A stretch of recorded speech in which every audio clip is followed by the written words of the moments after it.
So good morning students. In previous lecture we have discussed about the detection of caffeine content in coffee. Now today we are going to discuss the role of chicory in coffee. There may be question mark in your mind. What's this chicory? So this chicory is nothing but the Cichorium intybus. Cichorium intybus. Now, what is this Cichorium intybus? That I'll tell you.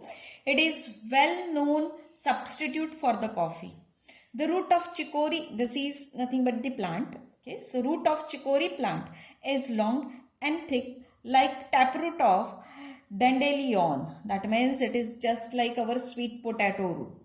Similar to that, not exactly same, but similar to that. So this root is dried and roasted and then it is ground. It makes an excellent substitute for the coffee.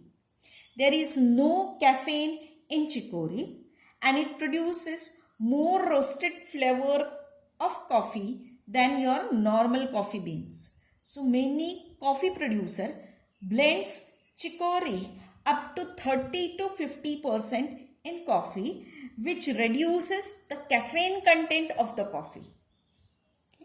It gives bitterness to the beverage. Chicory also offers extra health benefits. So chicory helps to clean blood and improve the health of liver. Chicory root extract is in high insulin high insulin content, and it is used as a high fiber dietary supplement. Nutritionally, it is considered a form of soluble fiber and is sometimes categorized as a prebiotic. It is generally considered suitable for diabetes and potentially helpful in managing blood sugar related illness. So you can see that how the chicory is helpful. Chicory root contains insulin. So hydrolysis of this insulin gives fructose. So coffee does not contain insulin. So insulin present indicates that the chicory is present in the coffee. Now how this chicory is added in the coffee, or chicory coffee, how it is prepared, that we'll see. So chicory coffee is manufactured by roasting the clean roots of chicory. So these roots are roasted. Then by adding the beetroot sugar and low amount of edible fat or oil and salts of alkali carbonates, it is grinded. Then it is followed by the additional, that is generally the additional steaming and heating is avoided, or treatment of hot water is avoided. So generally the chicory roots are roasted and sometimes it is directly added, or sometimes along with the beetroot sugar and along with your, you can say that, the edible oils, it is added. So suppose if you see, that means when you are going to purchase the Nescafe in the market, at that time, suppose if you are going to purchase the brew instant coffee, then in brew instant coffee, it's written that 30% chicory is present. So along with the coffee, the chicory is also present.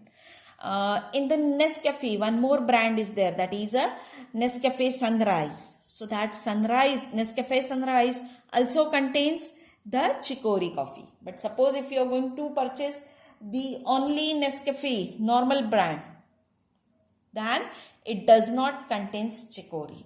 So sometimes it is considered that chicory, that means not a sometimes, chicory is good for health, but whenever it is added to the coffee, it is considered as an adulterant added, but actually it is not an adulterant, it is helpful additive, we can say that. Now we'll discuss about the adulterants, detection of adulterants in coffee.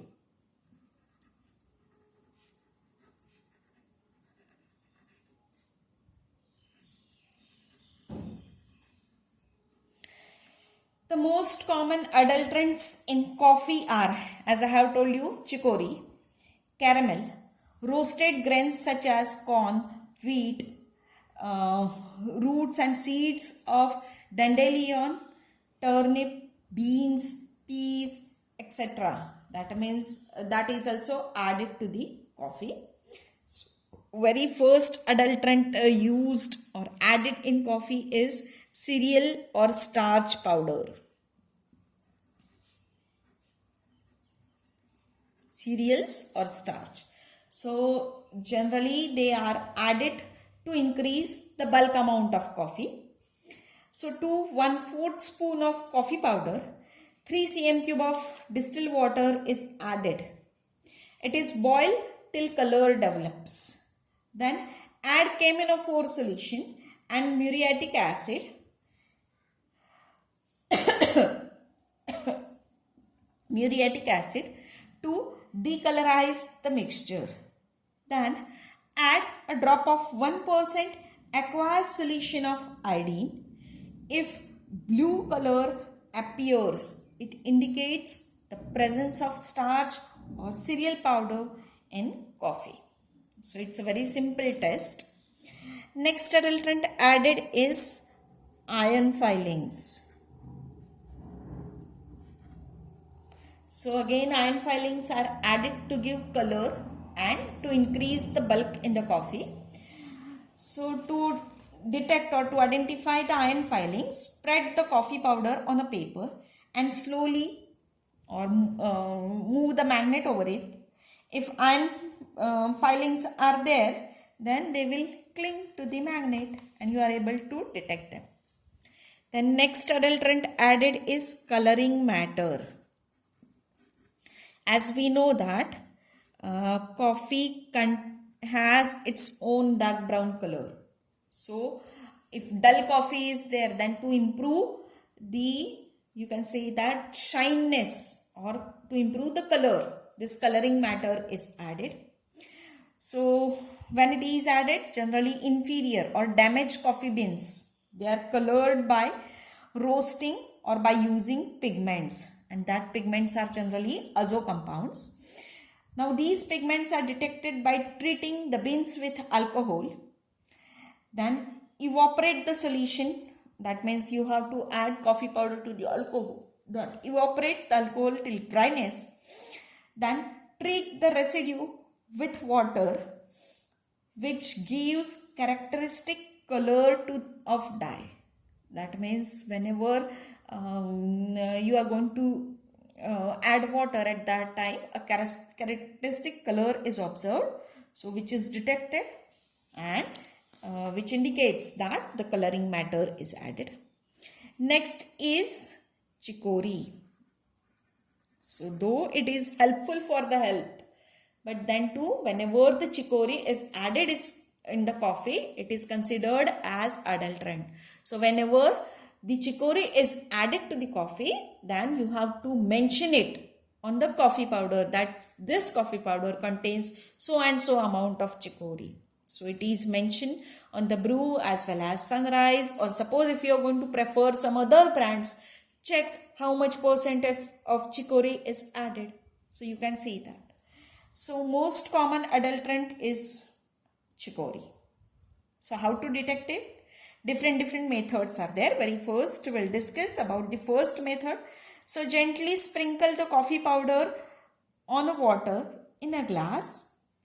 The coffee floats in water while chicory is there, then it will sinks down. That means suppose your only coffee powder is there, it will float on water. It will form a scum.